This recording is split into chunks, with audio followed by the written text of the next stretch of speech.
My dear students, कैसे हो आप सब। मे बी आप घर में होंगे और सुरक्षित होंगे तथा साथ ही साथ सोशल डिस्टेंस का भी पालन कर रहे होंगे। मैं से डॉक्टर दिव्या राय फिर आपके सामने एक नई वीडियो के साथ आई हूँ।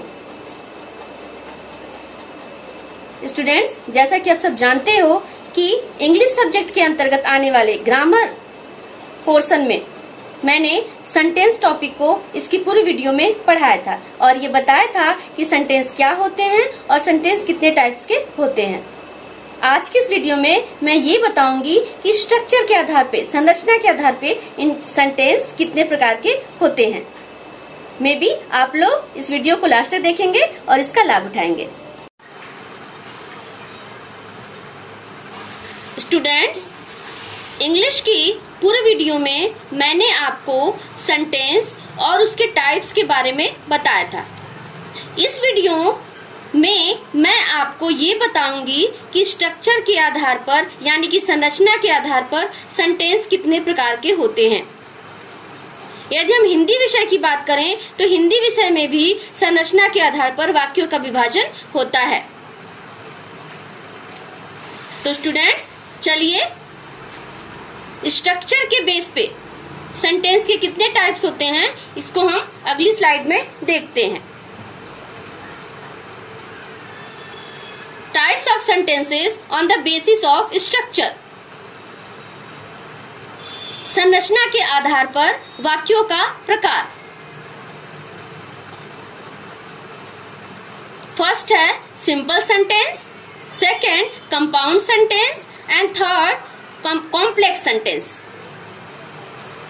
स्टूडेंट्स, कहने का मतलब ये है कि संरचना के आधार पर वाक्यों को तीन प्रकार से बांटते हैं, तीन प्रकार में बांटते हैं। फर्स्ट सिंपल सेंटेंस यानी कि साधारण वाक्य, सेकेंड कंपाउंड सेंटेंस यानी कि संयुक्त वाक्य और थर्ड कॉम्प्लेक्स सेंटेंस यानी कि मिश्रित वाक्य। स्टूडेंट्स, अब इसे एक एक करके समझते हैं एग्जाम्पल के साथ। फर्स्ट सिंपल सेंटेंस, जिसको कि हिंदी में साधारण वाक्य भी कहते हैं। इसकी डेफिनेशन देख लेते हैं। A simple sentence is an independent clause with one subject and one verb. It does not have any dependent or subordinate clauses. Simple sentence एक ऐसा इंडिपेंडेंट क्लॉज होता है जिसमें कर्ता एवं क्रिया होती है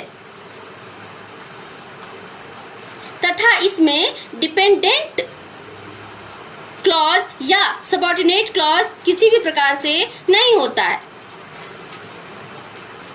अब आप सोच रहे होंगे कि ये डिपेंडेंट क्लॉज और इंडिपेंडेंट क्लॉज क्या होते हैं। तो स्टूडेंट्स, चलिए इसे भी थोड़ा जान लेते हैं। इंडिपेंडेंट क्लॉज ऐसे उपवाक्य होते हैं जो स्वयं ही पूर्ण अर्थ देते हैं तथा अपने अर्थ के लिए किसी दूसरे क्लॉज पर निर्भर नहीं रहते। कहने का अभिप्राय ये है कि ये सेंटेंस अपने अर्थ को स्वयं में स्पष्ट कर देते हैं। इन्हें अपने अर्थ को बताने के लिए किसी दूसरे सेंटेंस या दूसरे क्लॉज की जरूरत नहीं होती है। इसे मेन क्लॉज और प्रिंसिपल क्लॉज भी कहते हैं। एग्जाम्पल देख लेते हैं कि इंडिपेंडेंट क्लॉज कैसे क्लॉज किस तरह के सेंटेंस होते हैं।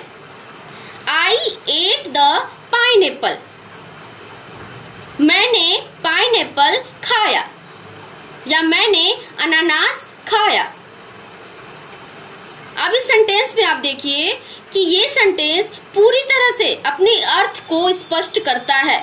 आप देख रहे हैं इसमें एक सब्जेक्ट है आई, एट क्या है वर्ब और द पाइनएप्पल क्या है, ये इसको बता रहा है कि मैंने पाइनएप्पल को खाया। ठीक है, तो ये हो गया सब्जेक्ट, वर्ब एंड ऑब्जेक्ट, जिसको कि आप कॉम्प्लीमेंट भी कहते हो। ओके, कहने का मतलब ये है कि इसको समझने के लिए आपको किसी और सेंटेंस की जरूरत नहीं है।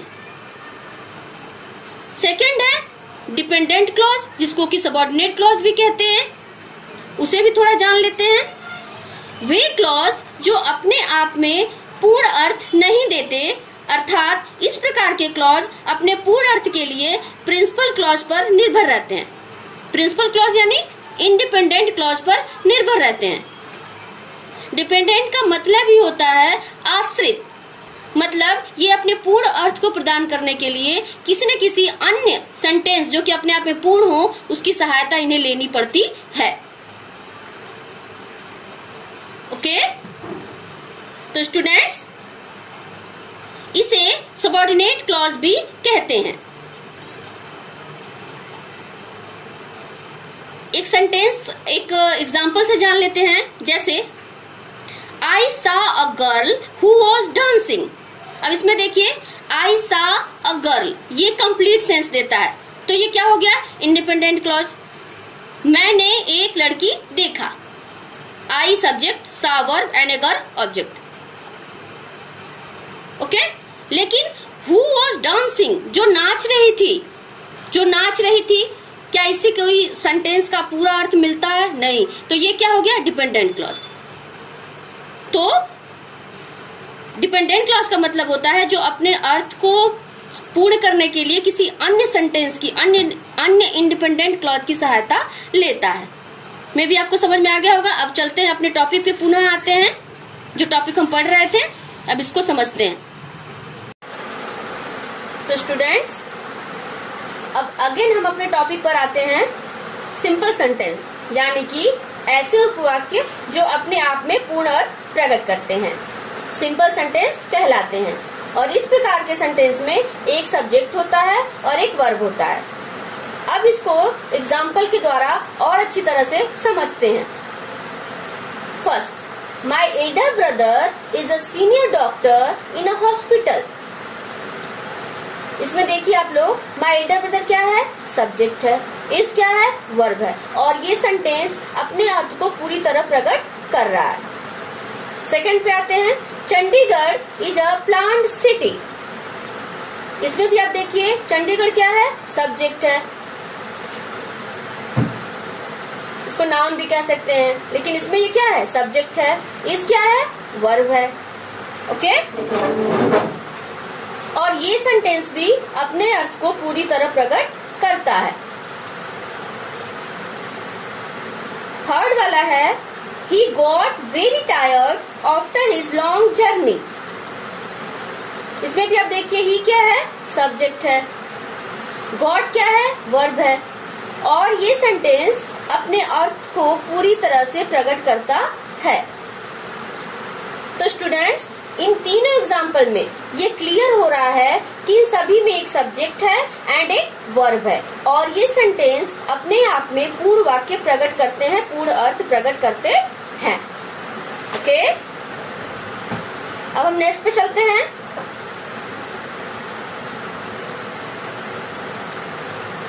कंपाउंड सेंटेंस, यानी कि संयुक्त वाक्य। इसकी डेफिनेशन देख लेते हैं। A compound sentence is a sentence that has at least two independent clauses joined by comma, semicolon और conjunction। यानी कि कंपाउंड सेंटेंस ऐसे सेंटेंस होते हैं जिसमें कम से कम दो इंडिपेंडेंट क्लॉज होते हैं, और ये कॉमा, सेमीकोलन अथवा किसी भी कंजंक्शन से जुड़े होते हैं।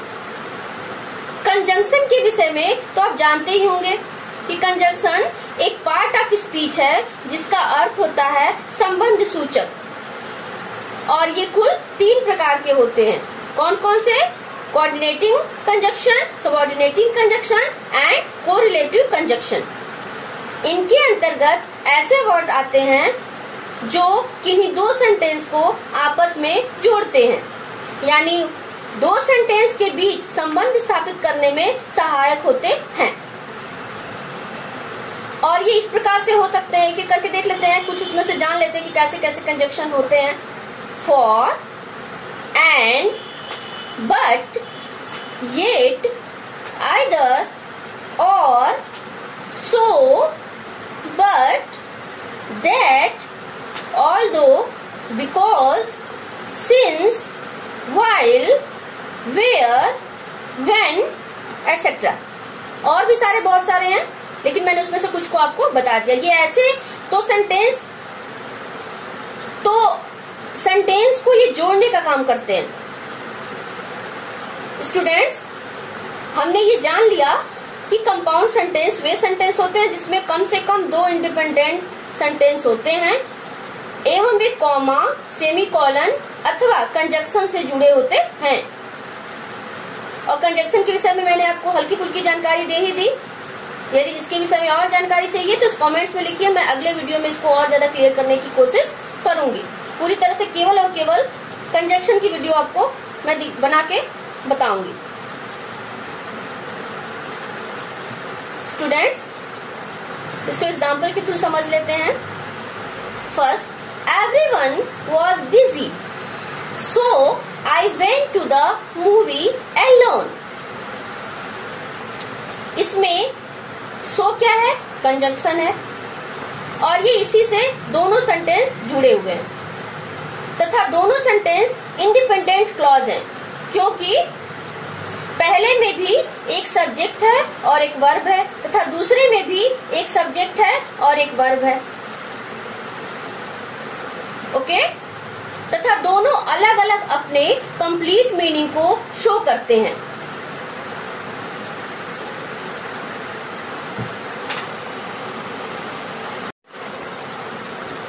Second example, Sarah walked to class but Kevin रैन।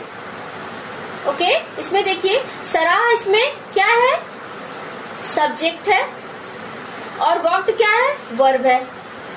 तो ध्यान से देखिए, सराह वॉक टू क्लास में Sarah subject and walk verb है तथा दूसरा केविन सब्जेक्ट है और रैन वर्ब है तथा दोनों बट कंजक्शन से जुड़े हुए हैं।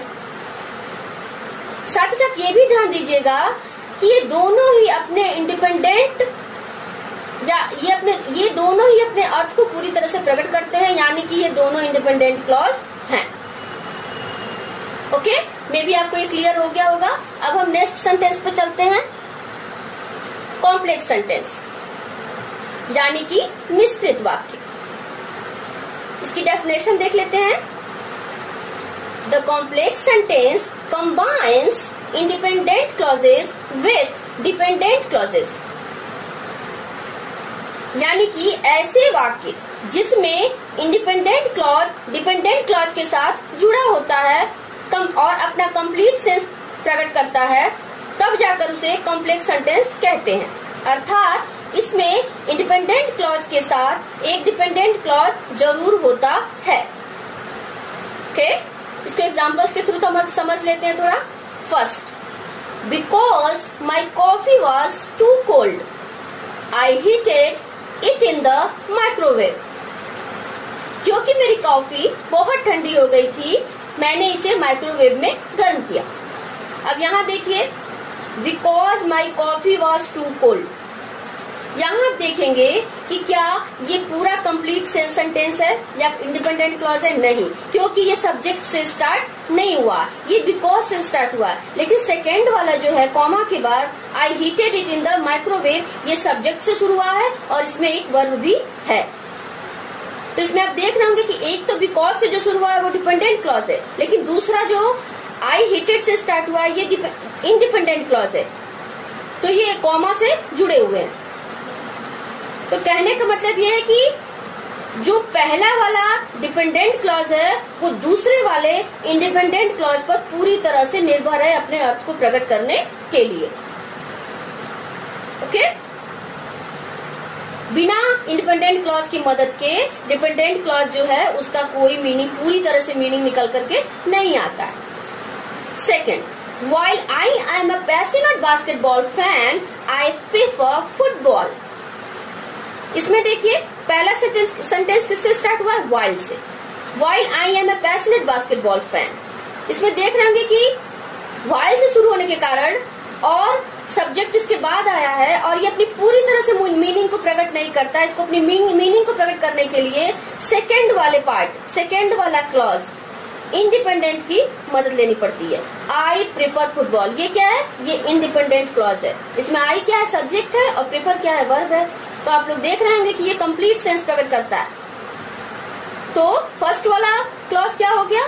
डिपेंडेंट क्लॉज, जो किसकी मदद से अपनी कंप्लीट मीनिंग को प्रकट करता है? दूसरे वाले इंडिपेंडेंट क्लॉज से, जो उसका दूसरा खंड या दूसरा क्लॉज है। ओके, मे बी आपको समझ में आ गया होगा। अब हम चलते हैं आइडेंटिफाई सम फॉलोइंग सेंटेंसेस। अब जो नीचे जितने भी सेंटेंस दिए हैं इसको हम आइडेंटिफाई करेंगे कि ये किस कैटेगरी में आता है। ओके, चलिए एक एक करके करते हैं। फर्स्ट, ही कन्फेस्ड हिज क्राइम, उसने अपना अपराध मान लिया। ठीक है, तो इसमें देखिए ही क्या है? सब्जेक्ट, कन्फेस्ड क्या है? वर्ब, और ये पूरी तरह से अपनी मीनिंग को शो करता है। तो ये कौन सा सेंटेंस हो गया? Simple sentence. Okay, second, Christina drank her morning coffee. इसमें देखिए क्रिस्टीना क्या है? सब्जेक्ट है, ड्रैंक क्या है? वर्ब है, और इसमें किसी भी प्रकार का कोई भी कंजक्शन नहीं है, चाहे वो कॉमा, चाहे बट, इफ, एनीथिंग। ये पूरी तरह से सिंपल सेंटेंस है और पूरी तरह से अपनी मीनिंग को प्रकट करता है। तो ये कौन सा सेंटेंस हो गया? Simple sentence. Third, the boys sang and the girls dance. इसको देखिए, इसमें दो डिपेंडेंट क्लॉज हैं और दोनों एंड से अटैच हैं। फर्स्ट वाले पार्ट में भी देखिए एक सब्जेक्ट है और एक वर्ब है और पूरी तरह से अपनी मीनिंग को शो करता है। सेकेंड पार्ट को भी देख लीजिए, एंड के बाद वाला जो पार्ट है द गर्ल्स डांस, ये भी पूरी तरह से अपने मीनिंग को शो करती है क्योंकि इसमें भी एक सब्जेक्ट है और एक वर्ब है। किसी भी तरह से ये एक दूसरे पर आश्रित नहीं है। ओके, तो ये कौन सा सेंटेंस हो गया? Compound sentence. फोर्थ है, he took the test several times but he couldn't pass. इसमें देखिए, इसमें भी ही क्या है? इसमें भी बट से ही जुड़ा हुआ बट कंजक्शन है इसमें, और ये दोनों पार्ट अपने आप में कंप्लीट सेंस देते हैं। ही टुक, ही क्या है? सब्जेक्ट, टुक क्या है? वर्ब, और बट के इधर आ जाते हैं। ही क्या है? सब्जेक्ट, और कुडंट क्या है? पास क्या है? कुडंट पास क्या है? वर्ब है। तो ये भी पूरी तरह से अपने मीनिंग को एक दूसरे के ऊपर आश्रित नहीं है शो करने के लिए, अपने आप में ये स्वयं भी पूर्ण है।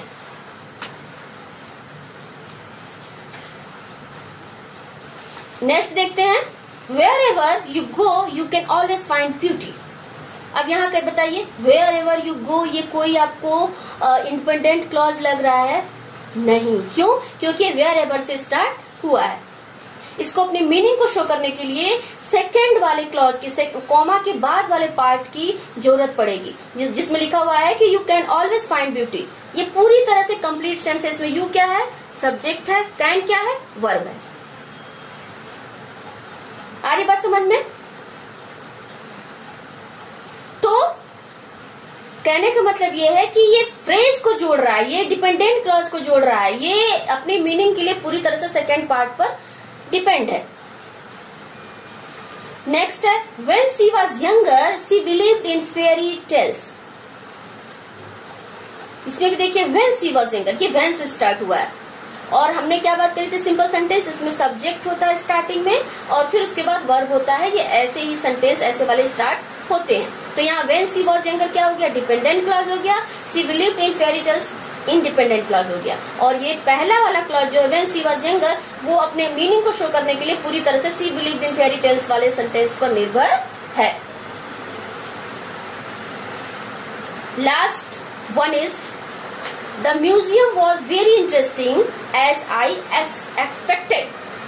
इसमें देखिए फर्स्ट वाला The museum was very interesting पूरी तरह से मीनिंग को शो कर रहा है। इसको किसी और सेंटेंस या किसी और क्लास की जरूरत ही नहीं है। लेकिन सेकेंड पार्ट जो है आई एक्सपेक्टेड, इसमें आई एक्सपेक्टेड, मैं आशा किया, व्हाट इज दिस, नथिंग, कोई मीनिंग नहीं आ रही समझ में, तो ये क्या हो जाएगा, डिपेंडेंट क्लॉज हो जाएगा। तो यहाँ पे कौन सा सेंटेंस है, कॉम्प्लेक्स सेंटेंस है। तो वेयर एवर यू गो, उसके नीचे when she was younger and उसके नीचे the museum was very interesting, ये जो तीनों लास्ट वाले सेंटेंस हैं वो कॉम्प्लेक्स सेंटेंस के अंतर्गत आते हैं। ओके, आई होप आपको स्ट्रक्चर के बेस पे सेंटेंस के कितने टाइप्स होते हैं ये समझ में आ गया होगा। स्टूडेंट्स, कैसी लगी वीडियो आपको? आई होप ये वीडियो आपको अच्छी लगी होगी, आपने इसका लाभ भी उठाया होगा। और इस वीडियो के दौरान यदि किसी प्रकार की आपको क्वेरीज होती हैं, कोई भी डाउट होते हैं, तो आप मुझे व्हाट्सएप ग्रुप पे मैसेज करके प्राप्त कर सकते हैं इसका सोल्यूशन। ओके, वीडियो के लास्ट में यही कहना चाहूंगी, thank you so much, bye bye and take care.